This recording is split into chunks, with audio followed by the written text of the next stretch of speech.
Massive thank you as always to our top tier patrons Sarah Turner and Alexander Lashley. It's Not Just In Your Head is hosted by psychotherapist Dr. Harriet Fraad, addiction and substance misuse disorder counsellor Ikoi Hero, and myself, editor and producer Liam Tate. This podcast is entirely funded by listeners, and as the famous meme states, we are critiquing capitalism because we are forced to participate in it in order to survive. So if you can afford to support the podcast, then your contribution will ensure that we can keep making this show. However, if you can't, then please just tell your friends about us, leave a review on Apple Podcasts, and follow us on social media, Twitter, Facebook, Instagram, TikTok, Reddit, and YouTube.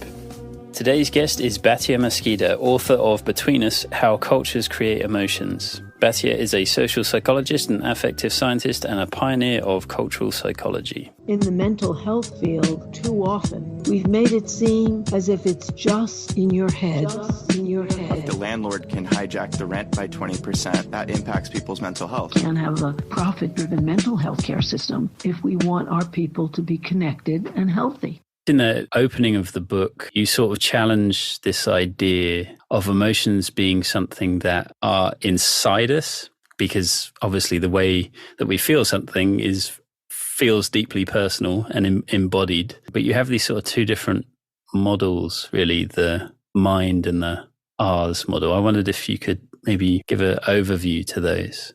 I mean, I think, when I started thinking of emotions, I also thought about them as mine. And by mine, I mean as mental feelings inside us or inside a person, and basically essences. So, which means they're always the same. I mean, if we could see through our skull, we would see them sitting there, and sometimes they're, I don't know exactly, it's a lay theory, so I don't know exactly if they're always there or if they're activated when something happens. But in Western cultures, we often think of emotions as feelings within a person, as that is the essence. And what I'm saying in the book is that there is another way of looking at emotions, which is as relational acts between people. So when I'm angry, it's not only this hot feeling inside me, but I'm doing something in the relationships. And so I'm calling that they are actually abbreviations. So it's ours is outside, and then outside the person, and then relational X is the R, and then S is situated, and which I mean, maybe anger isn't the same whether you have it in the relationship with your boss or with your partner or at the state of affairs in the world. Maybe we are actually talking about quite different processes or emotions, if you will. I think that's the essential way of distinguishing between the things that are inside a person and then outside, between people. The idea that there's a universality of emotion around the world. I thought it was fascinating that the only correlation really was a sense of feeling good, that existed sort of around the world across cultures. But the actual sort of language we use or the sort of understanding of emotions across the world is sort of incredibly varied and different. Yeah, I want to make, that's when you look at the words and you look at, which words have the same boundaries across different languages. So good is a term that is probably translatable across cultures. And then when the researchers find that a word like anger isn't translatable, they don't mean that people don't have that feeling really, or have a feeling that could be relatable. What they mean is that the languages don't draw the boundaries similarly. So in some languages, anger has the same word as sadness. And in other languages, anger has the same word as something like envy. And so even though you can say, some instances of anger will be relatable, and maybe some aspects of anger will be relatable, the words describe a different kind of category. And so the way people organize their feelings is very different across the world, which is not to say that there's nothing universal about emotions, right? We all have what I say in the book is, we all have a body and a brain that can do certain, and probably there's lots of similarities and also constraints in what the body can do. And the other thing that people tend to forget is that we all live with other people in a social environment, and we all have a culture. And that's not negligible, is that we have a relationship with other people. And we, to some people we want to be close to, some people we want to have nothing to do with.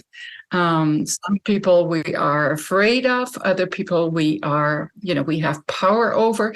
So I think in those kind of basic relationships, we can have some recognition also. And then, of course, what we have in each culture there are things and ideas that we care about. And when those things and ideas and people, when something good is happening to them, we have probably something that we would call positive emotions.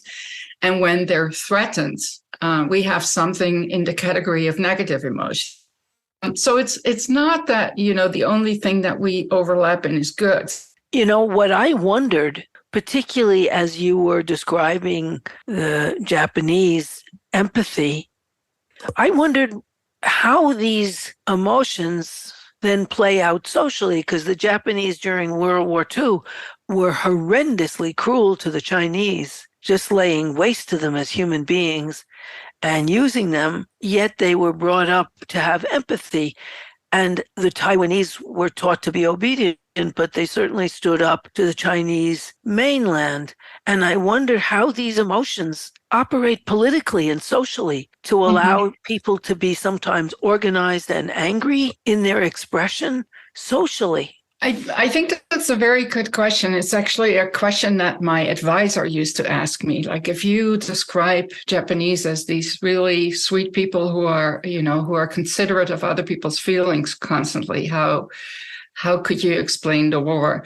I think of emotions as also as situated and not as essences. So emotions are not always, you don't always have the same emotions. You don't have them under any conditions. So the description of amai is a description of an emotion. So this, I can't remember what you called it, empathy, I think, right? Yes. That it's an emotion that you have among people who are responsible for themselves, for each other, and who form the in-group, so to say.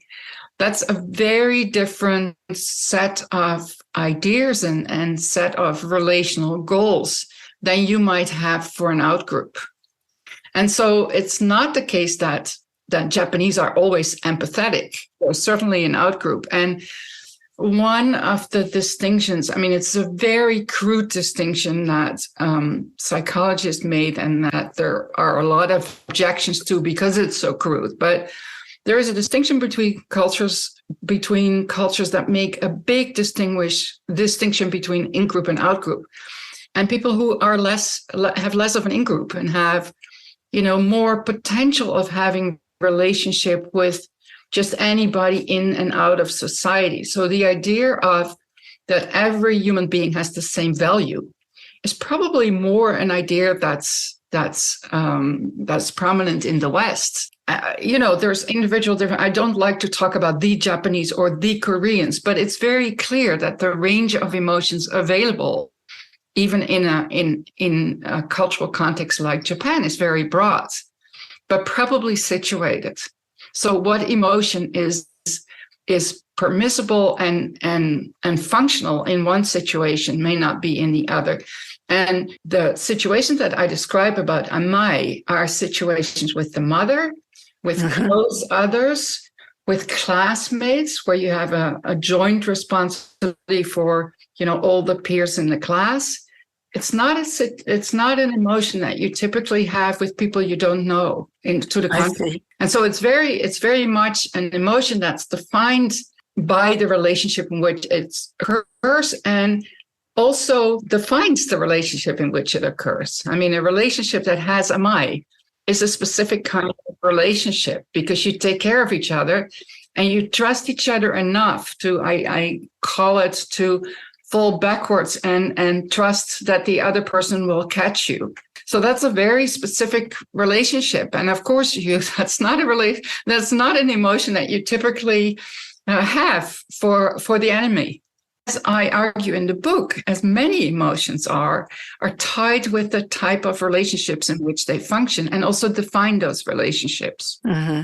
I would say, if you say Koreans could stand up, of course, Koreans could stand up. But the question is that you do in your everyday life, and to whom do you stand up? So in a family relationship in which you're together and in which your reputation or your behavior together determines how the outside world views you as a family, you as a child are respectful of your children. Of your parents. That's of course not to say that when the enemy invades you and occupies everybody who's your in group, that you have the same kind of constraints, and you will have a completely different way of making meaning of that relationship. So I think I think the idea of emotions exist within certain relations. In fact, the very question suggests that you think emotions are inside a person and that they occur everywhere. And what the Hours model is that an emotion is in relationship with other people and in relationship with specific other people. And so that's what this is. These are examples of, I think. From a distance, and I would agree with you, murdering other people is wrong. But that's, of course, not always how it is in the mind of the people who participate in a war. And often I think the strength of war propaganda is to make other people, dehumanize other people. That's one common, they're rats, they're it's even done with immigrants, of course. They're investing in the country. Yeah. So I think that's one. So once it's more like weeds instead of plants, you can destroy them, right? So that's one thing. And then it goes beyond that to paint other people as dangerous and to basically to make it a moral duty.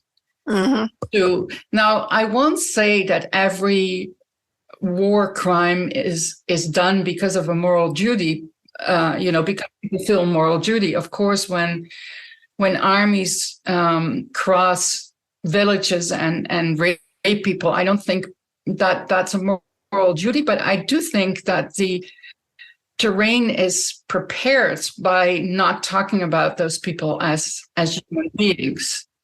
So I do think that often the people who are not on the ground actually have committed the worst war crimes because they made it possibly, in terms of meaning and symbolically, to not feel emotions that you would feel for people if you consider them people.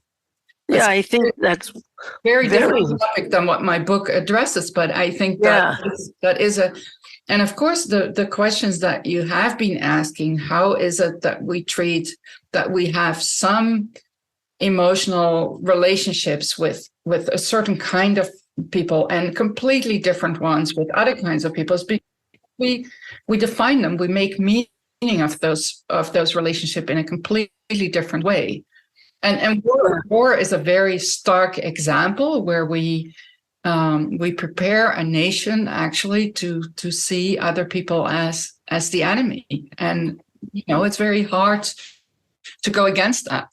Right. No, that's really wonderful. I can't remember quite exactly the words you used, but it's almost like an emotional script or episode, I think maybe was the term that you used, that rather than the sort of feelings being just within you, they are related to the context, the culture that you're brought up in. I mean, I did laugh out loud, but there was a sort of example of that, of the difference between the sort of Dutch and American ideas of authenticity, and your mum saying you were average prettiness. I was like, Jesus, right? But that is indicative of just what different cultures value. And I thought is it? I don't know how you say it properly. Is it the Ukku Inuit saw anger as a complete moral failure. Yeah. Which is fascinating because anger is sort of used day to day in America and Britain, certainly. Yeah, and certainly in Western Europe also. And I think anger, anger has something to do with the propriety, who can be anger, and anger. And I think, in the US, UK, Western Europe, most people can be angry, right? Maybe not in any situation, but you have a right to speak up for what you need or think is just. In many other cultures, there are only certain people who can be angry, and only about certain things. So you can think of the more powerful people as enforcing the norms that we all have, but not just anybody, not just any child or any woman or anybody can speak up for what is normative. And to some degree, and this is I'm saying this because it's somewhat connected to the theme of your podcast. It is differently valued for different people also. I mean, women are. It is less accepted when women are angry. Yes. Maybe it's getting more so, but being angry for a woman, we find in psychological studies that isn't as effective. And in relationship, in close relationship, it's often not as effective either. And there's some work suggesting that if African American protesters are angry, that is less accepted than when white people march through the streets of, say, Charlottesville. Now, that's not, of course, you can't say in any situation, but there is something about anger. It has to be legitimate that you make that claim. In cultures where individuals have more power, or where ascribe more power, where every individual has some power to defend their own needs and has some rights, anger may be a little more acceptable on the whole. Among the Inuits that I described, because some anthropologists described them, anger was not at all allowed, and probably because when you are angry, in most cases, you're claiming some rights over the group's harmony that are not valued, and probably not so practical when you have to survive a really deep winter. Well, in the US, I really do think your permission relates to your status as a servant, that women are seen much more as the servants of men and Black people as the servants of white people. And so you don't want that kind of rebellion against the racist, sexist status quo in a lot of societies. I think it certainly plays a role, and that's what we find in psychological research, that anger is more, maybe not exclusively, but more associated with individuals who have status and groups that have status. Yeah, I guess the recent example is Elon Musk taking over Twitter and saying a few angry things about it, and then some staff members writing angry things, and then him just firing them. It's like he's allowed to be angry, but the staff aren't. Right. The other sort of angle on this, I mean, there's just so much detail in regards to various different aspects of emotion. Shame was obviously super interesting as well, and how that, again, maybe the language doesn't sort of fully translate, but the idea that in certain cultures, shame was a mark of responsibility to the group, opposed to something that the individual feels like a individual failing. Yeah, outside, and an outsider in the group who doesn't fit in the shame is so different here than in other cultures. It's not really, I don't think it's ever related to positive experience for the group to shame somebody. I think it probably isn't. When we value it, we also don't call it shame, right? So there is something in the naming, but we call it modest. But we don't generally we, I mean in Western cultures where individuality and uniqueness is valued, it's not good to be confronted with your shortcomings. And it's also not pleasant to know that that you're dependent on other people's judgments, even that those shouldn't matter. And so in all kinds of ways, shame is not a good emotion.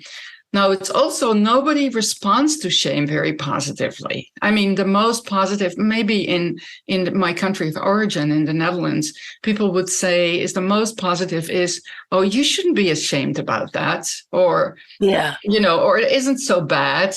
But to think that shame is a positive thing is actually not so common.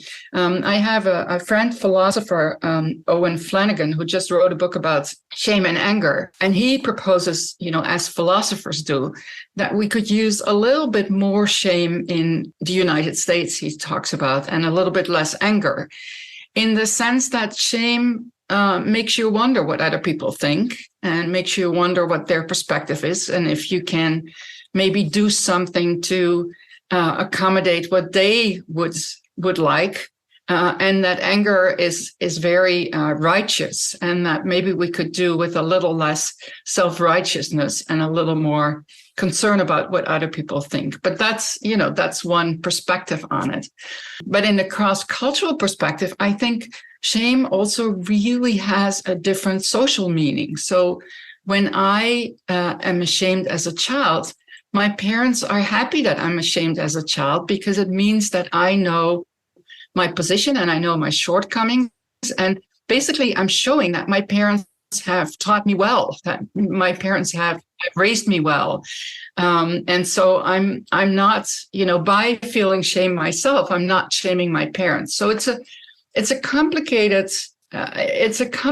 relational state that doesn't work the same in different cultures. And so I wouldn't say anybody, when we call it shame, that's not in itself a pleasant feeling, but the consequences, how other people respond, how it evolves, all of that is very different across cultures. There's a whole bunch of other sort of emotion things that are sort of fascinating, the difference between different ideas around love. There's different ideas around happiness. And I think we should talk about that stuff.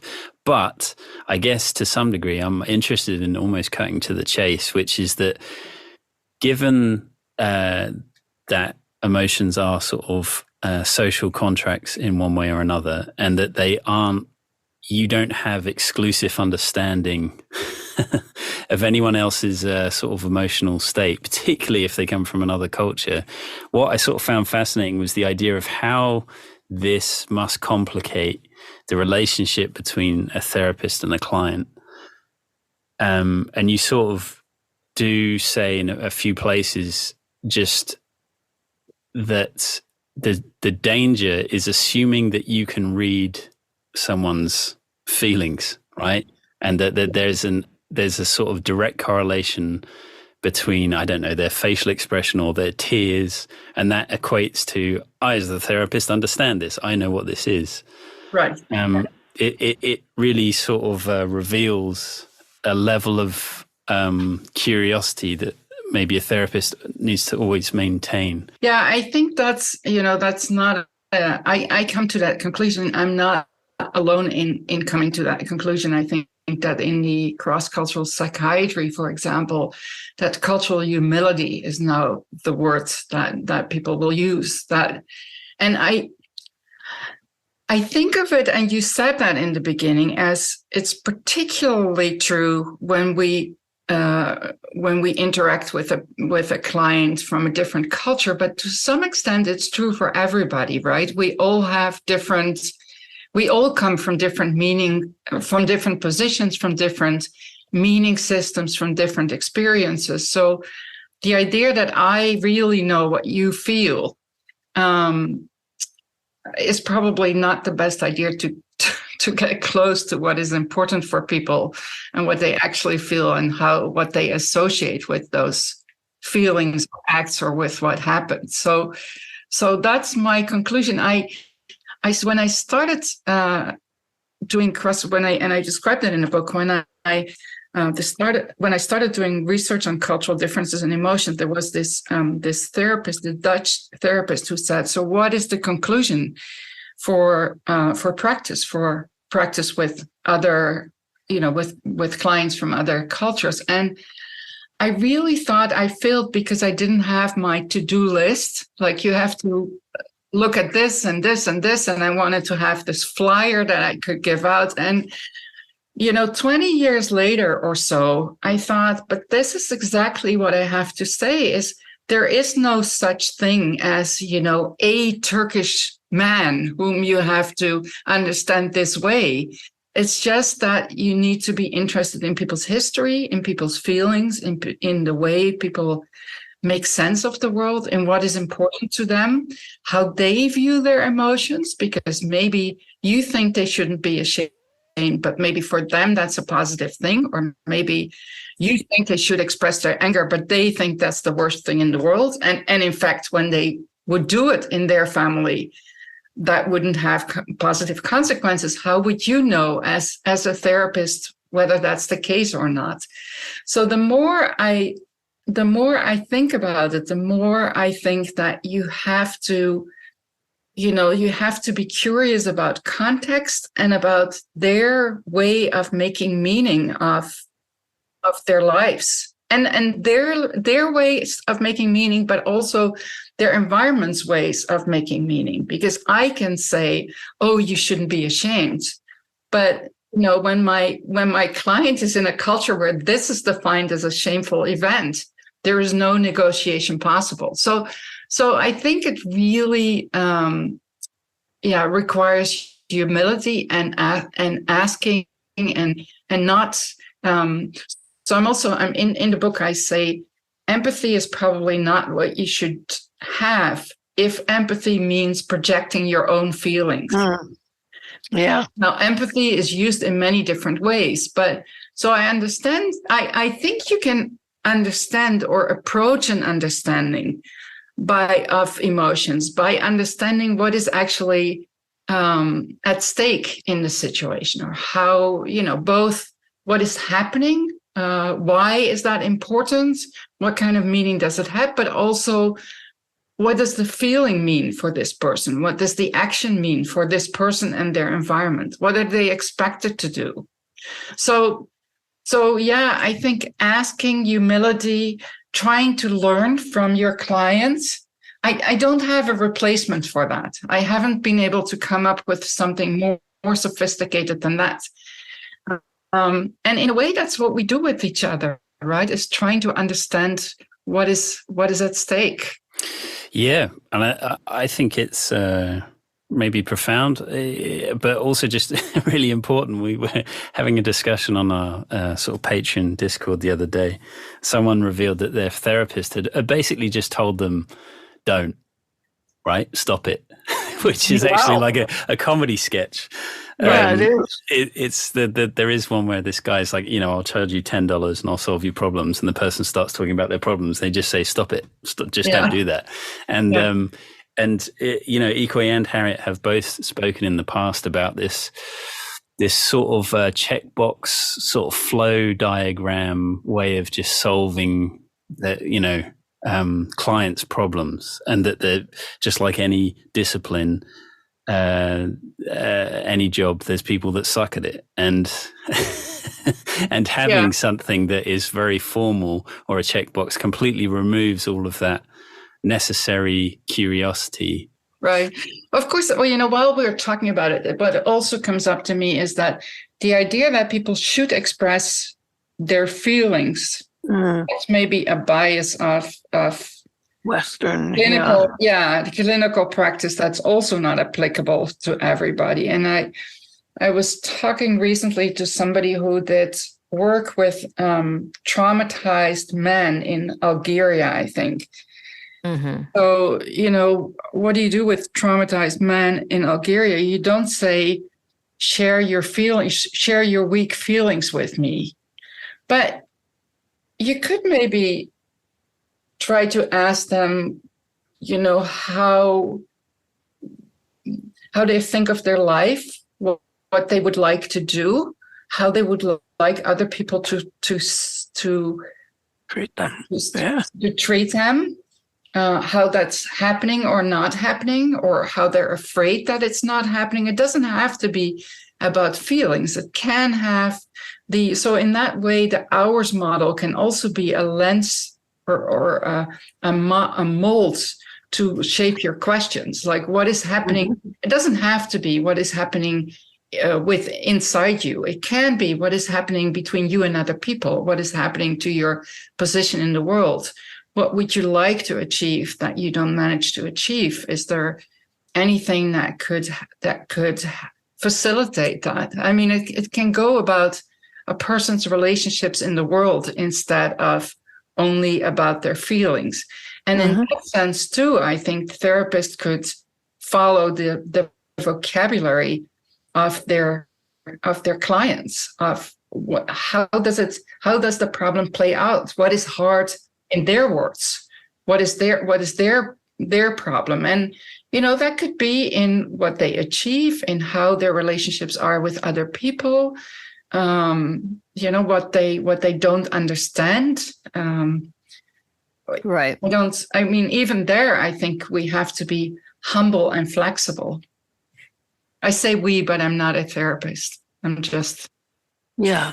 I think it's just a good kind of, primer also for social interaction. Right. Not just in therapy, but, in social interaction to have this kind of openness and curiosity and listen to people and listen to cues and respond to them. I wrote the book not for therapists. I wrote the book for general interaction. And I think, I think it's really important in a multicultural society, but I actually also think it's important in society in general to follow people's cues and to try to understand what is at stake for them. It may be just a little harder when you don't share the vocabulary to talk about those things. So you have to be a little more humble, I think, when you lack the common language. But yes, I totally agree that it's that this holds for interactions in general, and not just that therapeutic interactions are just one kind of interactions in which it holds. It's just therapists are sometimes more certain about what they're doing, and that can be dangerous, right? Because the answer. Yeah, it's one of those things, right? I've taken kind of like, or we've had to take like as cultural sensitivity courses to a certain degree in our line of work. And some of them are often kind of doing the exact opposite of what you're talking about. Yeah. In terms of like, these are what to expect for African-American clients. These are what to expect for Asian clients, and again, it's one of those things where like, it's not 100% bad. It's that they're just saying like, these are common sensitivities in certain backgrounds. But at the same time, it's also, these things are not written in stone. No. Some of them are also just very misguided to a certain degree. And oftentimes, ultimately, it doesn't foster, because one of the major aspects, I think, in terms of being a provider and doing mental health work with clients of very, very different backgrounds is you have to also really understand their relationship to authority. Because again, if people can't correct, or if people don't feel comfortable correcting you as a therapist or, as a provider, you're never going to get the information you need. And also, your relationship as, of how you feel about yourself as authority and how you respond as an authority figure. Right. Well, doesn't this sort of also muddy the waters of the ideas around transference as well? Because as a therapist, you might have feeling like, I'm feeling XYZ emotion because I've assumed XYZ thing, whereas the person could be having completely different feelings. You could be completely off with what you assume the transference is, right? It's no easy transfer. This book lets us know it's less than automatic for sure. Yeah, I mean, and that's also one of like the major, miscommunications that just happen in like human relationships in general. A person that is assuming a lot of things based on a lot of transference it's not a psychic thing, you know what I mean? It is coming from a person's own kind of biases and information that they already have. That's important as a therapist, even if you're not dealing with people from other cultures. Oh, yeah. Because the culture of every family is different in many ways, and yet you need to understand it. So it generalizes across cultures, interculturally as well, for therapists. Yeah, what I say in the book is also that culture, from a psychologist point of view, culture has nothing to do with the country's borders, right? It's what matters is your experiences, your meaning making. So cultures can be socioeconomic classes, or can be cohorts, or can be certain families ultimately, or can be, gender cultures, or So I think it's important to know that we make emotions in the context of relationship with other people, and those relationships are formed differently in different parts of society, in different families ultimately. And so the point of transference, I think that's a really interesting point, because it falls apart, that concept, if you think that emotions that your emotions are not necessarily elicited by the same kinds of things across different groups of people, or that even the emotions themselves are not the same across different groups of people. There's a very mechanistic idea that underlies transference. You do something and that automatically elicits something in me, and there's nothing in between that. Or any person would feel that way, and that, of course, is very contrary to what I find in the book and in my research. This is perhaps essentialist and based on psychoanalytic training, but I wonder if the repression of feelings in one culture then allows you to vent them if you're outside of that cultural space. I think it's based on an essentialist idea that these feelings are basic feelings, and they conform to the context in which they're allowed to express themselves. But when that context and when that situation changes, can the opposite be expressed? Does the opposite come out because one side was repressed? I mean, I think to a certain degree, that's kind of like one of the examples of like bad tourism, right? Where people may be very, polite and, following rules in a certain context. I mean, the tagline for Vegas is actually, based on that, what happens in Vegas stays in Vegas, right? There are different ways of looking at that. I mean, you take one explanation, and that's certainly not the only one, which is if you can't be angry or have lust or whatever in one context, then it carries over to the next, and then it comes out. But it could also, there are two reasons to disagree with you. One is that we actually find that when people don't express their feelings, and it's in the right context, when the context actually, maybe I should give some examples, but we find that people in certain contexts can actually not express emotions and also see the situation differently. and not at all have a carryover effect. So they feel, when they can't express anger, they rephrase the anger, they don't feel anger, and they feel less anger, and they also have less physiological arousal. So we don't actually have there, and we have it, it's certainly cross-culturally, we have shown it, but all the ideas of people cannot really express their emotions, well, we find, and then they get more intense. We find that people actually can perfectly not express their emotions and that they're fine, and in some cases better when they don't express their emotions.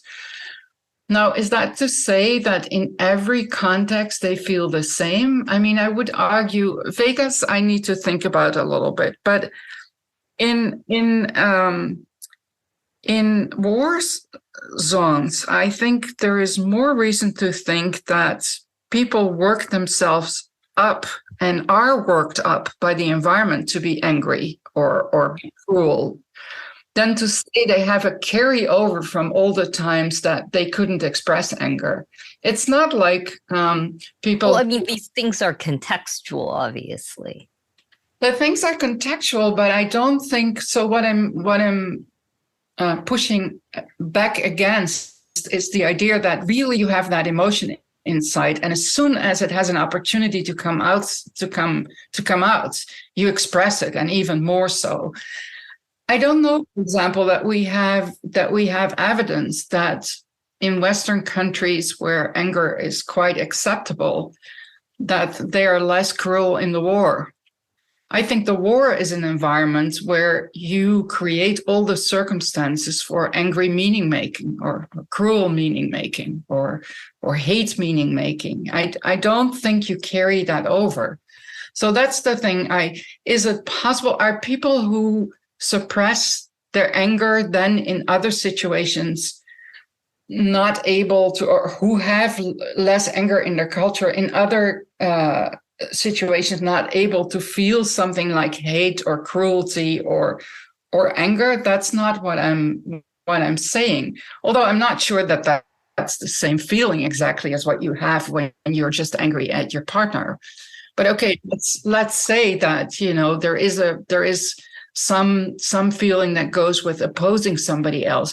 I'm not saying that couldn't happen to somebody who doesn't usually do that in their own culture, but I also don't believe that in cultures where people are less angry, they suddenly become more angry the moment they get an opportunity, which is sort of what you suggest. Yeah, and it doesn't necessarily have to be anger. No, I'm saying so this is, I mean, I think this is similar for other things, right? Are you, when you suppress, let's say lust or excitement, does that mean that the excitement is still in you and that you have to express it more when you're in Vegas? Or does it not mean that, but are there circumstances in which even you can have excitement because you bet your whole life savings in there, right? And you think you're gonna win, and you just had an inkling. So I mean, are there circumstances under which even you can become excited? I believe that. Or can you adopt another framework? That's a very different thing than, when you don't have those very same feelings as what we're used to, then something is building up in you, which makes it more likely that you have those feelings when you go to another environment. I'm not contradicting that different environments can elicit very different emotion in people. What you're doing is very important, because I think we have an essentialist, at least in the psychoanalytic community where I've gotten my training, there is an essentialist view that this emotion has an essential verity. Mm-hmm. And that if it's not met on some terms, it will come out on others. Mm-hmm. If it's repressed in one area, it will shoot up in another one. Mm-hmm. And what you're saying is, no, emotion is non-essentialist. It's contextual. And Right. so the very emotion itself doesn't need another avenue because it's dealt with in the context. Right. And I think that's also different between people, right?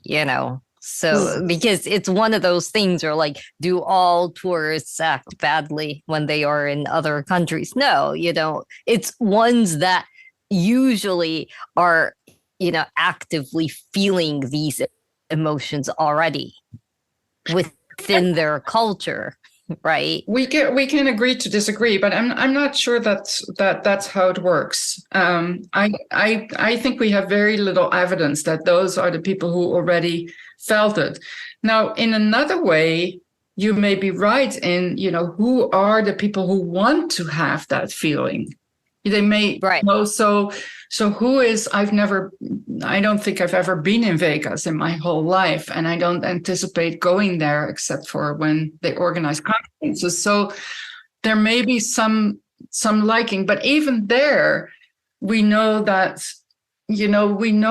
for example, in cultures where it's not completely unrelated. So cultures where they like to be, where they like excitement, also people in those cultures also seek more activities where they have excitement. So it's not the case that when you live in a culture that you necessarily would really like to have the exciting activities. To the contrary, most people don't.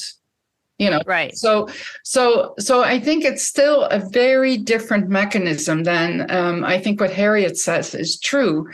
We don't have that much evidence for this old psychodynamic idea of if you don't have certain emotions that we think are natural, it will have to come out in some other way. And right. Yeah. I'm not necessarily saying that either. One of my colleagues is a bereavement researcher, George Bonanno, and he had this debate and also did research on, do people have to be sad?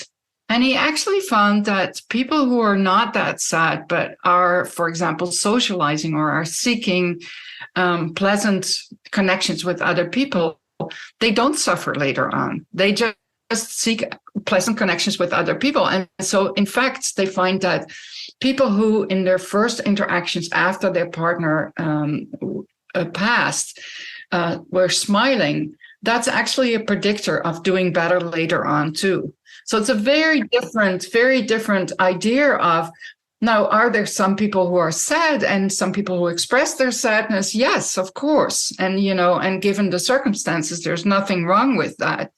But the opposite is not true. It's not true that if you had reason to smile, that really the sadness was there and that it still had to come out at some later point. So I just don't think that Freud had a lot of good ideas and good observations, but I just don't think that in this case that the psychological evidence is there to support this idea of, this hydraulic idea of catharsis, that if there isn't catharsis, that the emotion is really there. And one thing that I want to add to that is that it's also essentialist in another way, in that it supposes that emotions are there and then they have to come out or not there. Right. Of course, we work on emotions being more there or less there. Our emotions develop in interactions with other people. So it's not that the emotion is there and then has to be expressed. It's, there is a beginning of a meaning making of the emotions that's there. And then other people can make it, other people can change our meaning making. The situation can change our meaning making. Cultural norms can change our meaning making, but it's not that the emotion is then really there still. It's that the emotion is, if I don't think that I'm right, or that it's only fair that somebody else gives me what they're not giving me, I just am not angry. That's not, that is the feeling of anger. If I don't think that the world is hopeless and that I will never find anybody who understands me anymore, then maybe I'm not as sad as somebody who doesn't give that meaning to the situation. So emotions are emerge in the process of meaning making and in the interactions with other people. Yeah, I think that's really important, because what it does is it takes anti-essentialist theory into the field of emotions where it hasn't gone before. And so that there is no essential emotion we all have, that they too are acculturated and acquired. And that we can change them, basically. We can work on, I mean, it doesn't mean it's always easy, but no, but they're cultured. They're cultured, and therefore they can be deconstructed and changed, which is very different from a sort of basic instinctual emotional repertoire that every infant and every person has. So if it isn't allowed to be expressed in this culture, it'll come out when you're in another culture. No, that's a very important anti-essentialist viewpoint on emotion, which is rare, that very important viewpoint. Right. It's a great contribution that you've made here. Thank you. I couldn't agree more with your explanation of it. I think that's really the core. In my line of work, I've talked to a lot of people with substance use issues, and I have often heard that, I would never do this in my community, but I'm not in my community, and so that was where it started. One of the things I think about interconnected world is that you don't just see your own culture anymore. You get exposed to other cultures through film, through music, and various other ways. And I think that can kind of more or less, shall we say, give people rise to I would really like to try this, that they've, maybe never would have thought of had their exposure only been their own culture. Yeah, although I've heard about alcoholics in very remote villages. It's not, no, absolutely. Well, because alcohol is not unique to any culture, but yeah, no, I definitely agree with you that being exposed to other possibilities also, that having other opportunities also gives you other opportunities for emotions. That's a different, so I do think that if you go to Vegas and you participate, that you may have different emotions than, if you stayed home. That's no issue of debate for me. But I just don't think you carry them over. No, and also, right, yeah, no, I'm not necessarily saying that there's always a carryover. That carryovers are a guarantee. And you can observe a film about another culture and see it through your own acculturated eyes, which changes its meaning. Yes. Right. Yes. I think all of this exposes, and you're sort of lightly critical of positive psychology's aims, right? Because to quote, we simply don't know which emotions constitute flourishing. Right. Which I thought was kind of fascinating. And then you sort of looked at this changing definition of happiness. That was it in the 19th century, it meant one thing. And then by the 1920s, it was very aligned with consumer capitalism. Yeah. Right. Which is, just points towards the ways that a culture can direct its emotions. It can be designed to some degree, or it can be pushed in a certain direction, and then all these behaviors result from saying that this is a direction we should be going in. And like you say, the American dream is wrapped up in individual ideas of success, sort of autonomy of the individual and their sort of power to choose, and that happiness is basically the combination of all of that stuff. But it looks completely different in other parts of the world. It just opens everything up. It makes it a lot more complicated and a lot more interesting. It does. That was my and takeaway. A lot more social. Yeah. Much less innate and much more part of the social constitution of the brain and the body and the emotions. It's really very much in line with that idea. Yeah, and I think if I can quickly connect back, because I think the happiness and the flourishing is a really good point. I don't think the idea that flourishing is happiness is very specific to our modern times, Culture. I think. Yes. And even specific and maybe more ideology than what most of us really think, right? Flourishing is usually a meaningful life. I don't think anybody who goes to work every day and tries to make a career tries to be happy every day. That's actually not our goal at all. We're trying to make an impact, maybe I'm trying to make money a lot. Well, that's Right. Yeah. maybe one way of. Now we know that money is only Very American. Yes. not very related to happiness, even if you look at it in terms of feelings of happiness. But even then, I mean, happiness is only feel good, having good. What is good? What do you want to achieve? Is not always happiness, and it may be happiness more in some cultures than other cultures. Right. What I'm trying to argue in the book is that, with all the choice and without any clear parameters or framework by which we can go, maybe only money, then happiness becomes the force of choice. Like, what do I want? This soda or this soda? Well, which one makes me happy?